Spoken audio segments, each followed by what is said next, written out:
join us this evening and that the weather cooperated as it did because it didn't look very good in the forecast this week.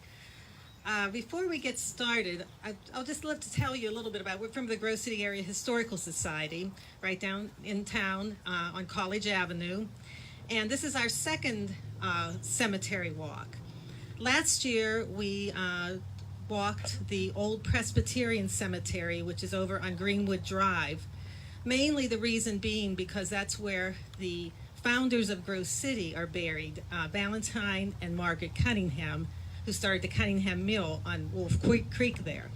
So we started last year with that cemetery, a much smaller cemetery, so I hope everybody brought comfortable walking shoes because we're walking a lot tonight. So first of all, before we get started with the cemetery walk, I just want to thank some special people that this walk wouldn't be possible without their participation. Again, I mentioned John Inman from Grove City College for the speaker system.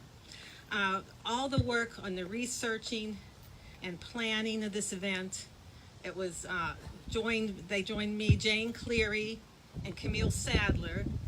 Where are you? Where's Jane? Where's Jane at? Oh, there she is in the back. Okay. And Camille is just joined us. There's Camille right there. She just joined us as a volunteer. She's going to be a junior in high school at Grove City High School. And it's so nice to have young people involved in our society. I also would like to thank Jeff Parker, who's not here tonight. He's the groundskeeper out here, and he actually helped us so much by finding the graves and helping us with the direction we're going to walk and so on. I'd like to thank Kim Curry from the Allied News because she did such a nice article for us. Oh, there she is in the back. Kim's in the back there. Thanks for coming, Kim. And Tim Cookson, our Facebook manager, he also did a lot of publicizing for the walk tonight.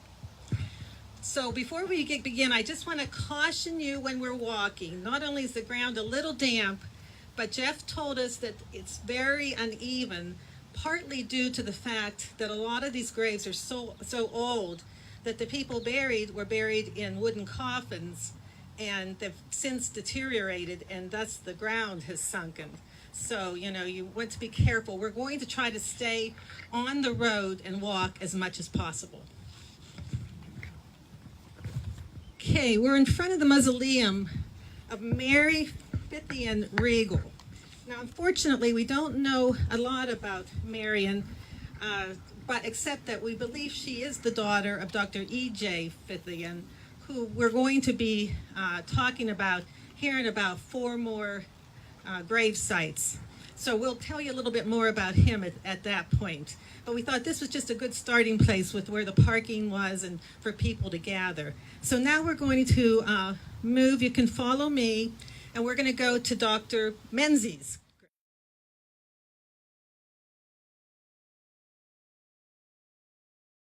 To many of you because he was a beloved doctor in our Grove City for many, many years. I can remember as a child, we went to doctor. He was our family physician, and at that time the doctors weren't in on Wednesdays, but Dr. Menzies was, and my sister's here, and my mother, we used to always say that Dr. Menzies was in on Wednesdays, and that's how, it was just a little rhyme to remember. Dr. Menzies was born in Scranton in 1928, and he died in Sharon in 2012 at the age of 84. He attended Temple University School of Medicine and graduated in 1954. He began his medical career in Allentown, PA. He then became a lieutenant commander in the Naval Reserves. As a young man, he was an Eagle Scout. He played the French horn in high school and college bands. As an adult member, he was a member of the Masons and Rotary Club and Mercer County Medical Society and Flying Physicians. And as you can see, there's an airplane on his tombstone. He liked to fly. He loved flying his planes, travel, playing piano, playing games with grandchildren, and beating everybody at ping pong way into his 70s. Okay, now we're going.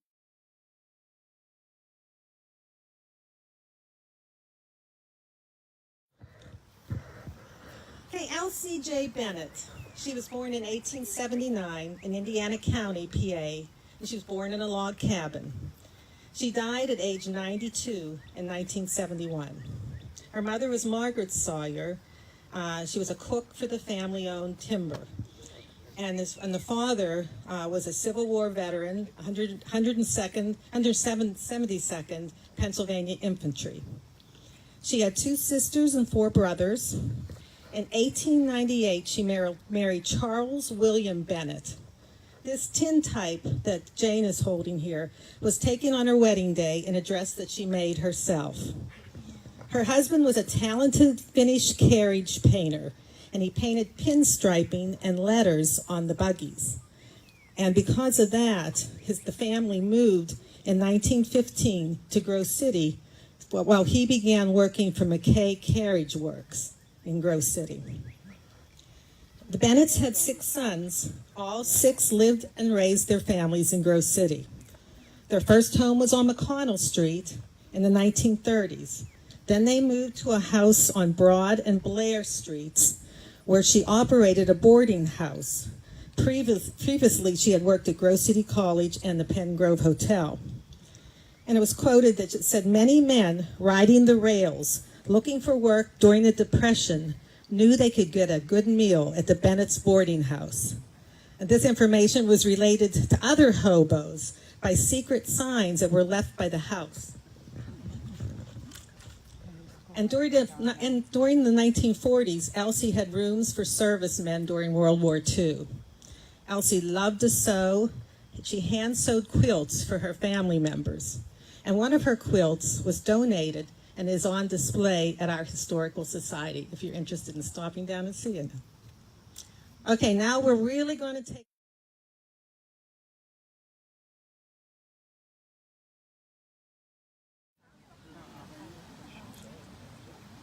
Dr. Morgan Barnes. He was born in 1870 in Irishtown near Pardo, and he died at the age of 93 in 1963.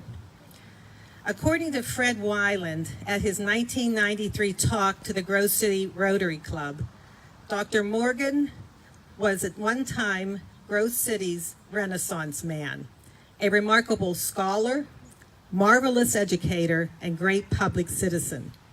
In his late 80s, he was a dapper little fellow, 5 foot 5 inches tall, white hair, horn-rimmed glasses, a ruddy face, and a bristly white mustache. His image, as I mentioned, is on the mural outside of the Guthrie Theater. He was born John Baker Barnes. His father nicknamed him Morgan after his former business partner.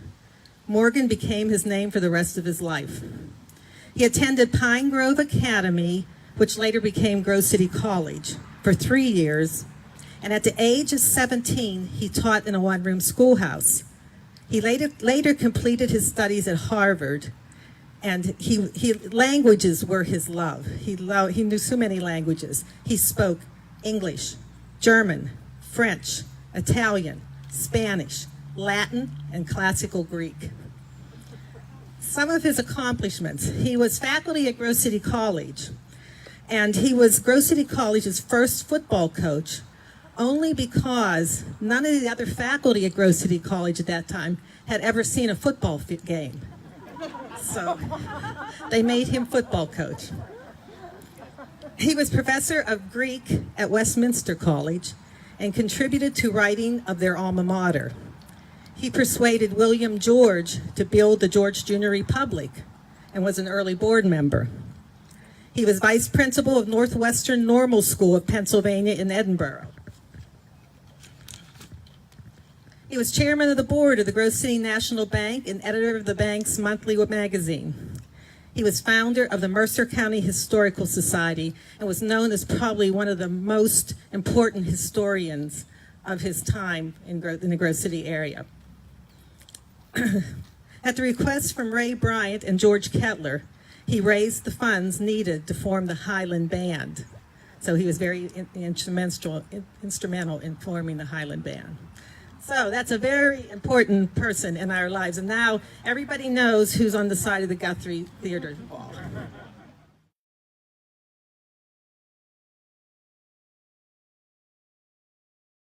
Dr. Isaac Conrad Kettler. He was born in 1853 in Northumberland County to Mr. and Mrs. Adam Kettler. He was one of 12 children. He died in 1913 at the age of 60 from peritonitis following an operation for appendicitis. As a boy, Isaac lived in Blacktown and attended London School. And that school, as you know, if you drive out to the outlets, is still standing there, the little red brick building along the road there. Isaac attended there, and we're currently researching. We believe he may have taught there. His wife taught there. One of his teachers was Joseph Newton Pugh. He was a famous entrepreneur and financial backer of Grove City College and was later president of the board of directors at Grove City College. In 1866, he started a select school that enrolled 13 students. By the turn of the century, 660 were enrolled. In 1876, he founded Grove City College, originally known as Pine Grove Normal Academy. He married Matilda Gilson in 1878, and they raised 3 sons, Frank, William, and Weir. Weir went on to follow in his father's footsteps as president of Grove City College. And in 1893, Dr. Kettler earned a degree of Doctor of Divinity, and he was ordained a Presbyterian minister.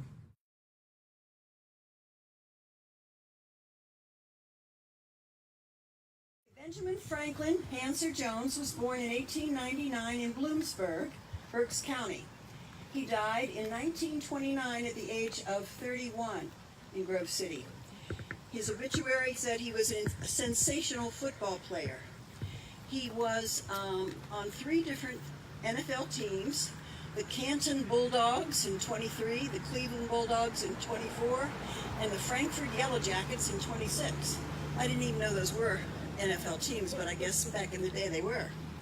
He was also named second team All-Pro in 1923. He was married and had 1 child. And in May of 29, he went to the Cleveland Clinic to have his tonsils taken out. But while there was an explosion, and he was on the 4th floor at the time. Gas exploded, and people had to evacuate the building. He was afraid that is that better? He was afraid he wasn't going to be able to stay in the room till he was rescued, so he climbed out on the window ledge, and he hung out there for quite a while. People came to rescue him, but he insisted that they get the other patients first, and it talked about in the news clipping how he would kind of swing from one room to another, cheering up the patients and telling them to hang on, that help was coming. So finally, he did accept some help, and he got down off the 4th floor, and he said, "Oh no, I'm just fine." And he drove himself back to Grove City, but he was not fine. He got ill in the night, and he died the next day. So he was quite a hero. And he left behind his wife and his 3-year-old daughter. Okay, the next grave.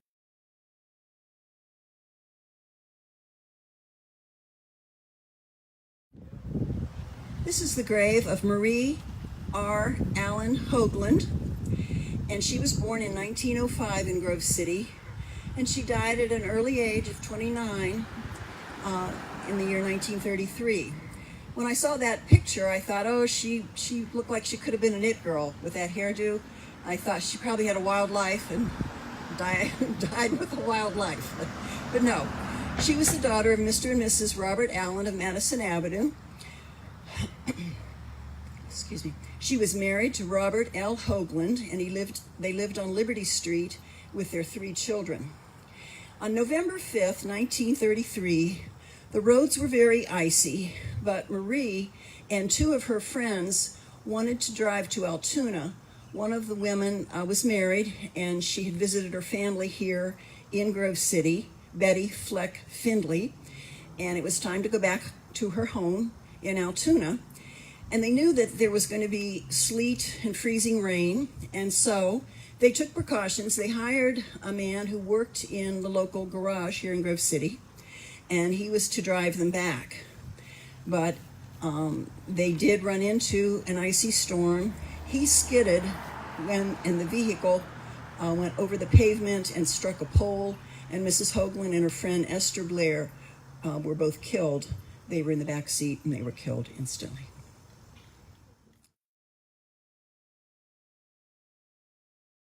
At the gravesite of many ghosts, this beautiful stone, as you can see, it has two names on the front of two young children who were both ghosts, and then their families also on the back.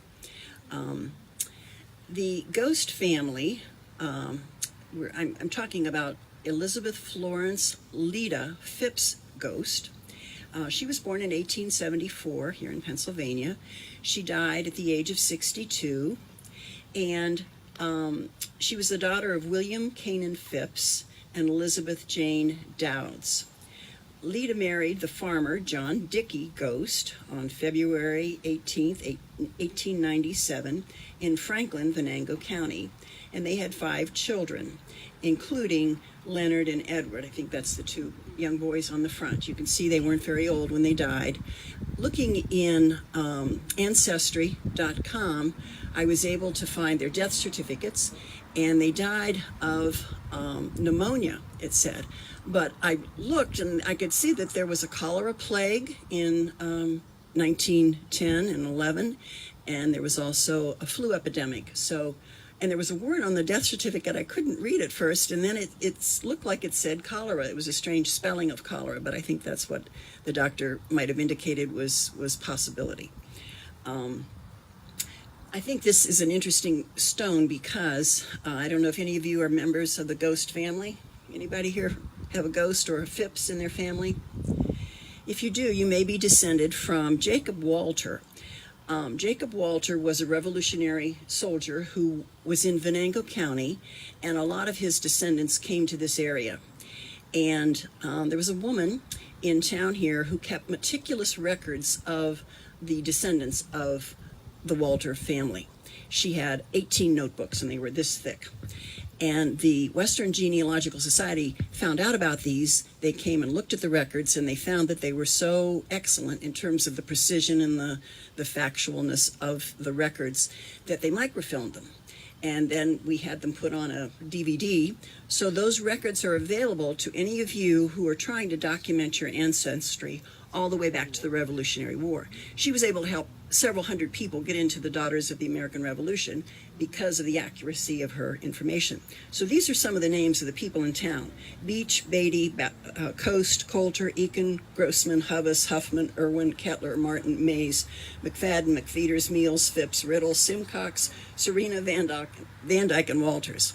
All of those people came from this Revolutionary War soldier. So that's why I think this stone is especially interesting.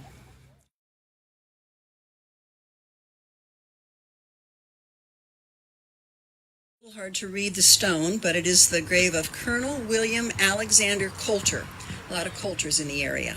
He was born in 1827 in Mercer County, the only son of Andrew Coulter and Sarah McCoy. He died at the age of 68 in Mercer County. He was married to Carolyn Margaret Smith, and they had 7 children. After receiving an education in vocal music, he taught music in Mercer, Lawrence, and Venango counties. He and his wife were members of the Center United Presbyterian Church near Grove City, where he directed the choir for 40 years. In politics, he was a staunch prohibitionist, a lot of prohibitionists in the area. In 1849, he bought a dry goods store in London, PA, and he was postmaster of London from 1849 to 1860. He then left to serve 2 different enlistments during the Civil War. He was in the 55th PA Volunteers, and he was also in Company D, 211th Regiment of the PA Volunteer Infantry. After the war, he came back and resumed his teaching and operating the dry goods business in London. And when he retired, he was also noted for having established in 1885 one of the first creameries in northwestern PA. I don't know if you're aware of that. This area was a real pioneer in terms of the national milk dairy scene, and they set up a lot of different experimental testing at farms in this area for the dairy industry. So he was very instrumental in that.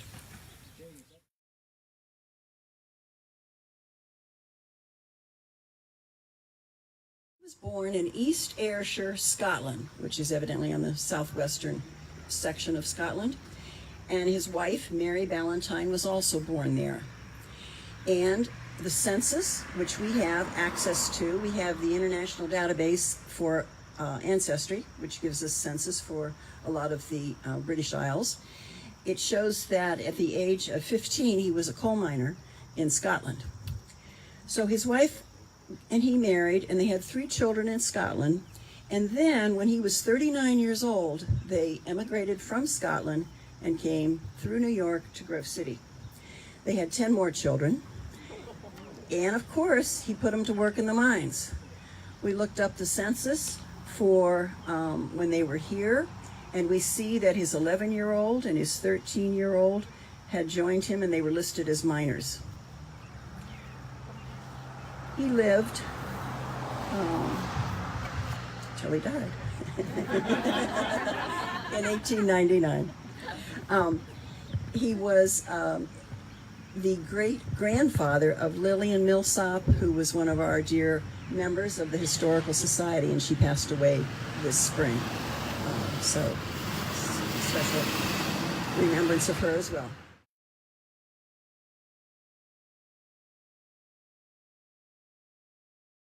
Another famous person from Grove City. You may have heard the name Norman J. Maxwell. If any of you are familiar with the Civil War reenactors, Tim Bennett leads up a group that's named after Maxwell here. The picture not only is on his grave, but I also have it sitting up there so you can look at it as we go by. He was born in Plain Grove, Lawrence County in 1834. He died at age 94 in 1929 in Grove City. He was a Civil War Union Brigadier General, served in the 100th Pennsylvania Volunteer Infantry Regiment. He was born on a farm in Plain Grove to William and Nancy Maxwell.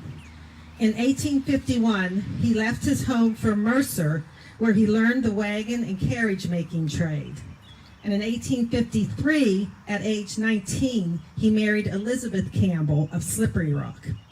And eventually they moved to North Liberty, where he opened his own wagon and carriage business. The couple had only one child, Flora E. Maxwell, who was born in 1859. He was described as 5 foot 11.5 inches tall, with black hair and gray eyes. Maxwell was one of the first to volunteer for Company E, which later joined with other companies to form the 100th Pennsylvania Volunteer Infantry Regiment, and they were nicknamed the Roundheads. The Roundhead nickname was personally selected by General Winfield Scott to commemorate the celebrated Cromwellian forces of England and to reflect the ethnic heritage of many of the men. The Roundheads lived up to this high expectations. They fought in many famous Civil War battles, including the Second Manassas, Antietam, the Vicksburg Campaign, and the Battle of the Wilderness. In 1865, General Robert E. Lee attacked Fort Stedman on the Petersburg lines, which became a hand-to-hand fight. Major Maxwell stood in the midst of his regiment and helped to successfully repulse the attacks. Shortly after the Confederate surrender at Appomattox, Major Maxwell was promoted to Brigadier General of the United States Volunteers. After the war, General Maxwell settled in Pine Grove, now Grove City, where he opened a retail business. And over the next 30 years, he was very active in the community and served 2 terms as Grove City's Burgess. Norman J. Maxwell.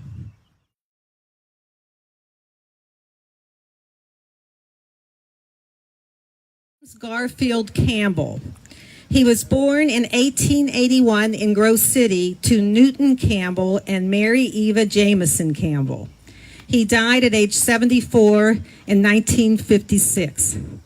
He married Mabel Vesalius in 1909, and they had 3 children. Jim and Mabel devoted their lives as United Presbyterian missionaries in Punjab, North India.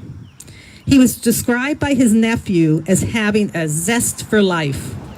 Said his father had to bail him out of disciplinary difficulties with Dr. Isaac Kettler throughout his Grove City College days. He added, Uncle Jim was a rugged, two-fisted pioneer-type missionary who traveled with his native ministers across northern India in a white truck converted by his brothers in the Bessemer Pattern Shop here in Grove City. A passenger bus vehicle, they set up Christian centers in villages wherever they went. Jim received his honorary doctorate from Grove City College, and following his retirement from mission work, he preached in Paterson, New York.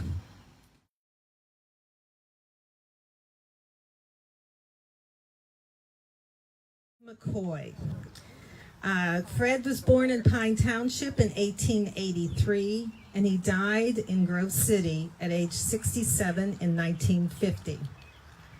In 1917, Major Fred Rad is what his nickname was, R-A-D, McCoy, was a commander of Company M. And you may have heard that phrase, Company M, within the last year, because with the celebration of the 100th year of World War I, Company M was our company from Grove City that went off to fight in World War I. When he went to stateside training, he took his wife Bertha Hunter McCoy and his daughter Jean with him to Camp Hancock in Georgia for 6 weeks. On May 1st, 1917, Company M left from Hoboken, New Jersey for Liverpool, England.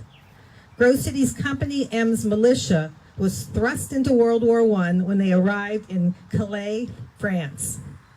Rations consisted of cheese, a slice of bread, marmalade, and tea. He fought in the famous Battle of Chateau Thierry, where Company M suffered its first casualties.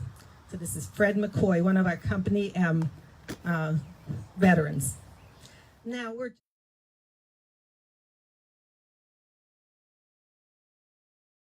this is not only a familiar name, but a familiar face for many of us whenever we would visit beloved ones that have passed away at Cunningham Funeral Home. Lee was always at the door to greet us. Lee was born in 1937 in Miami, Florida, and he died in 2012 at age 75. He was known by his family and friends as Lee, although his name was H. Lee Cunningham. Lee was born in Miami to Glenn Cunningham and Carlotta Kearns Cunningham. He was a standout athlete at Grove City High School, where he played football and basketball, and played football while attending Grove City College. After graduating from Cincinnati College of Mortuary Science in 1959, he entered into the family business as funeral director in Grove City. That same year, he married Dolores D. J. Bain in Tower Presbyterian Church. The Cunningham funeral business began in 1848 when Washington Cunningham had a funeral home in Newcastle. Today, the Cunningham family proudly possess the original horse-drawn hearse owned by Washington Cunningham in the 1880s. Lee was a funeral director for 53 years and was an active community member. Okay, now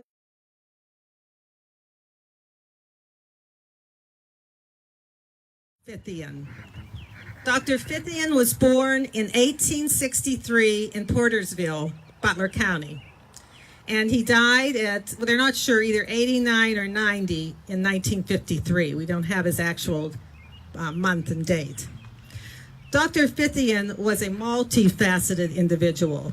He was a physician, an inventor, a businessman, a politician, and a prohibitionist.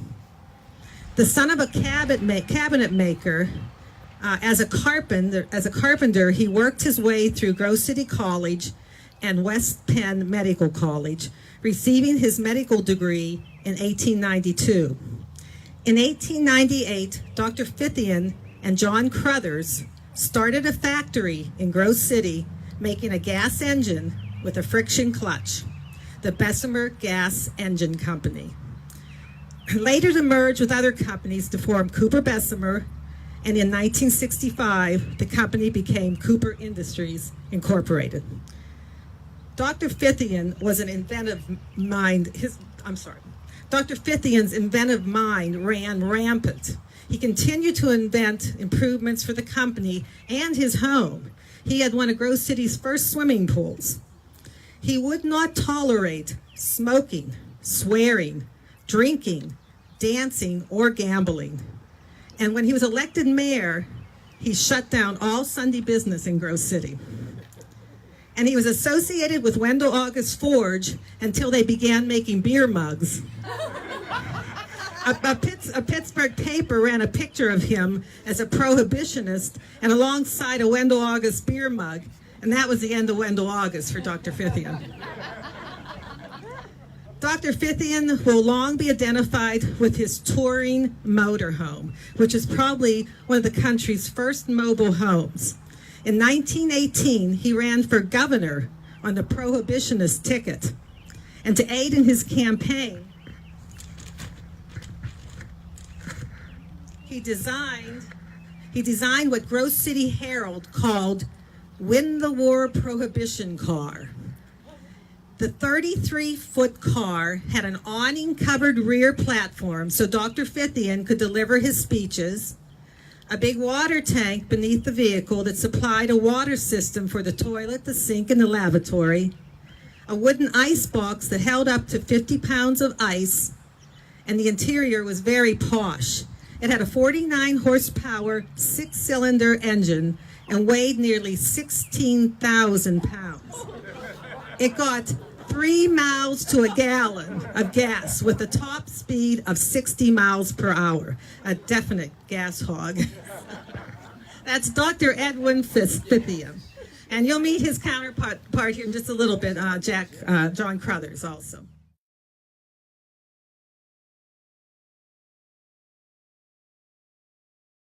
Of Private Isaac Hillkirk.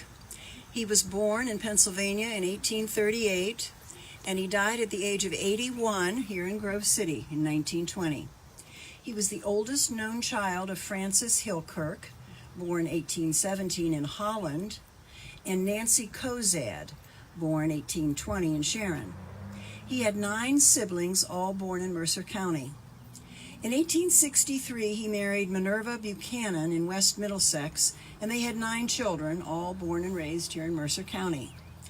During the Civil War, Private Hillkirk was a member of the 101st Regiment, PA Infantry.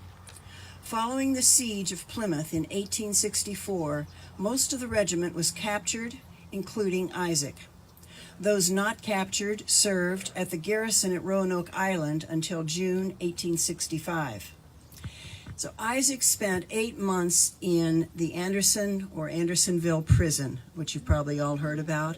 If you look it up, you'll see that many compare it to a concentration camp. It was one of the most horrendous places during the Civil War. 13,000 people died at Andersonville prison. His regiment's deaths included 39 men killed and mortally wounded, 1 officer, and 281 enlisted men who died of disease, a total of 321 deaths. Following the war, Isaac came back and was a blacksmith.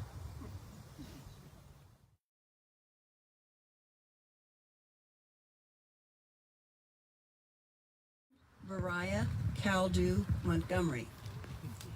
He was born in 1843 in Grove City, and he died in 1878 at the age of 34. Wasn't able to find out why he died so young. He died in Irishtown.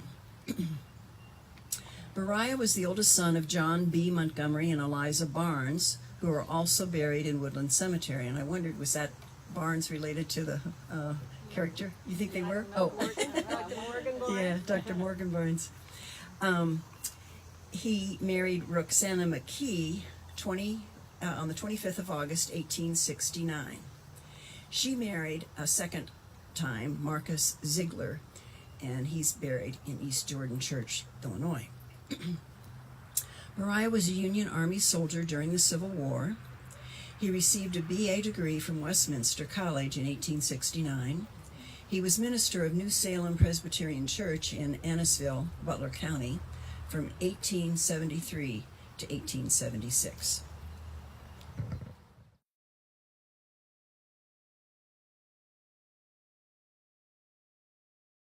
Plot. Alexander E. Graham was born in 1839 in Pennsylvania, died at the age of 69. His grandfather was from Ireland. Alexander Graham was a very prominent and influential citizen in Mercer County. He attended the Commercial College of Pittsburgh, and he served as a clerk at the Sharon Savings Bank. In 1870, he married Charlotte Held, who came from Wisconsin, and they had 2 children who are buried here, Mark and Emma. He founded the Graham Bank in Grove City, which later became the First National Bank. His son, Mark, went on to become treasurer of the Bessemer Gas Engine Company. According to one of the books that we sell at the Historical Society, Reflections of Our Past, Dr. Woody Bashline refers to this statue next to me as a very mysterious statue. Unknown circumstances of its sudden appearance, he goes on to describe it. He said it's a classical figure of a young woman contemplating happy memories of her children who have grown and left. And he said it was mysterious in that I guess they didn't know exactly when it appeared, which is sort of hard to imagine. I'm sure maybe at the time people were aware of it. We're having trouble finding exactly when it did appear. However, on the back side, it does have the name Graham, and so we're pretty sure that the Grahams paid for this beautiful statue. You can see it's a woman. She has a wreath of flowers, and there's the Grand Old Republic. Daughters of the American Revolution. Excuse me, I'm sorry. Right, the Daughters of the American Revolution grave marker. Now, I don't know if somebody just tossed that up there. I've tried to do some work today to see if indeed her line, the Graham line, went back to the Revolution. It very, very well may have. However, in trying to imagine why did they have a woman here looking down on a grave, it looks like she's kind of looking at Emma. And Emma is the daughter of Mr. Graham and his wife, and she died at the age of 16. So I can well imagine that maybe the family put this up to be here over their daughter. So that's my summary, or surmising. I don't know if that's true, but a lot of the other Grahams are buried in this area. Okay. John Carruthers, and as Kathy told you, he and Mr. Fithian formed the Bessemer Gas Company Engine Company in 1898. John Carruthers was born in Cleveland, Ohio in 1855, and he died at the age of 70 here in Grove City. Whereas Dr. Fithian reigned over the office, Jack Carruthers presided over the shops. He was a compulsive worker, and he expected the same from his workers. He said, "We go to work here at 7 in the morning, and when I say 7, I mean 5 minutes till 7. Not before, or not after." If employees were not at work at 7, he would pull the time card from the employee, and that employee had to get it back from his foreman before he could go to work. He made rounds of the shops every day in a light-colored suit, and the workers called it his ice cream suit. Worker Ted Heisel joined the company at the age of 13, having lied about his age. He was sent up 3 stacks of ladders with another boy to wash the skylight. When they were done, they leaned back to relax. John Carruthers spotted them from below. Up he went in his white suit up those 3 flights of ladders to reprimand the boys and tell them that they should never be loafing around. And so the workers knew there was no place in the shop where they could be where he wouldn't be spotting them. In 1917, he was one of the original 7 directors of the newly formed Grove City Country Club. And he also is responsible for Carruthers Park. I don't know if anybody remembers this. It was dedicated in 1922, and it was located over where the Pengrove Hotel is. And he bought up 6-acre plot of land right there, and he had a swimming pool built. So it was the first swimming pool in town. There were 2 bathhouses, and I thought that was kind of extraordinary. It was right there along the creek, and for the whole community to use. Their pool was 50 foot by 100 foot, and so the Carruthers Park was something more playful than the memory we have of him as a businessman.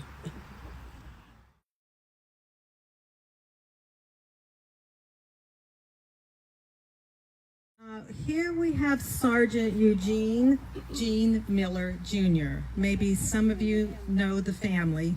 His dad also is Eugene Miller. He was born in 1976 in Grove City. He died in 2012 at age 36 in Spanaway, Washington. He was born in Grove City to Eugene and Georgia Childress Miller.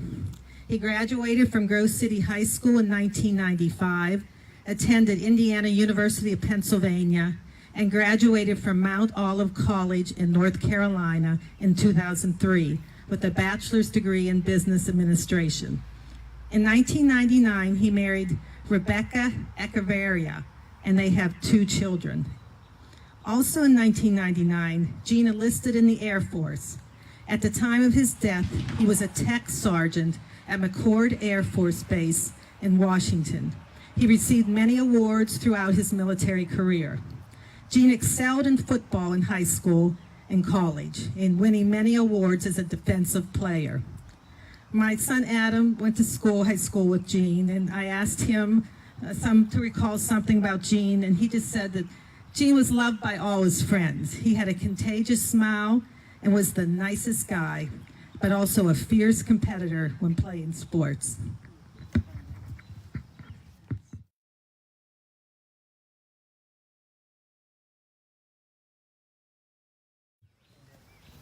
Over here is Anna Amelia Annie Hutchison Walker.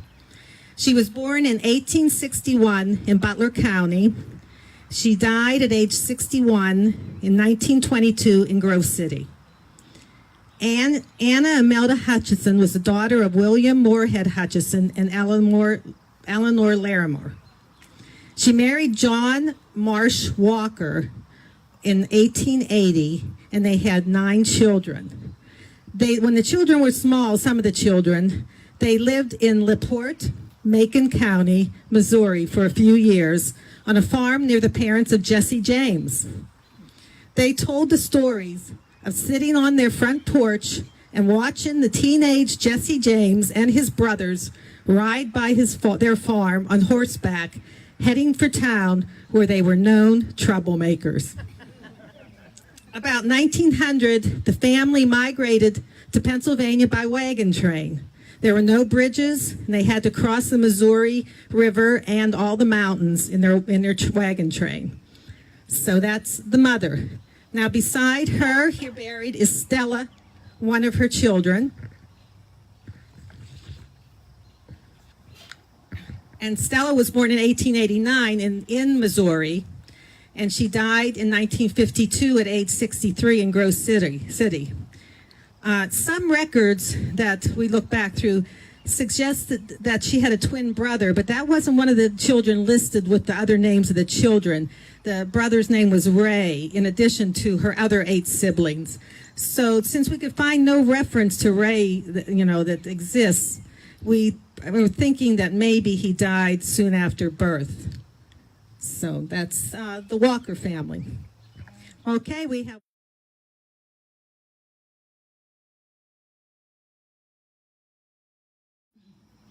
We are at the gravesite of R. Hood Reynolds, very appropriate for our last site.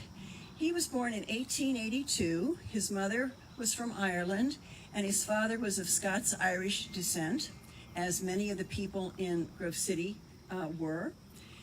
And he served as the postmaster for many years here in Grove City. And he got this job he knew the current postmaster when he was a young man, and the postmaster called him up one day and said, somebody's sick and they can't do their mail route, and could you come in and help? And so he did, and he found that he kind of liked it. And so that began his 31 years as a carrier. And he sometimes, if there was a snowstorm, he would be on his skis getting around. But mainly, he started out with a horse and buggy, a mail wagon, and he had a route that was 28 miles long, and he needed 3 different horses to do that route. And we're very fortunate. Lillian Reynolds Rear is one of our members, and this was her grandfather.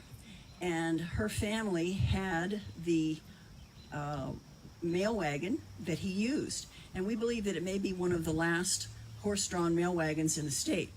So this was given to the Historical Society, and for a long time we had Grove City College hold it for us because we didn't have anywhere to keep it. We did a fundraising campaign and raised money this last winter in order to renovate a basement space and also have local Amish people renovate the wagon itself. And it now, they had to take it apart and take it down to the basement and build it back again. And now we have opened up this spring a lovely new area in our basement, and we call it the mail room, which memorializes all of the postmasters who through the ages have been in Grove City, and gives you a history of the postal system in the nation as well as locally. Hood's father and his mother, let's see if that's right. No, Hood and his wife Edna, they had fathers who served in the opposite sides of the Civil War. And after he served as a mail carrier for many years, he then finally became postmaster. And there's a lot more about him and his family in our mail room. So we would like to thank you very much for coming and remind you that come stop by and see us. We are open from Tuesday through Saturday every from noon until 3 throughout the summer and in the fall up until the middle of December when we close for winter. But you can even contact us after that if you have any questions. If you would like to learn more about your ancestors, give us a call or stop in. And I'd like to know, anybody have any questions?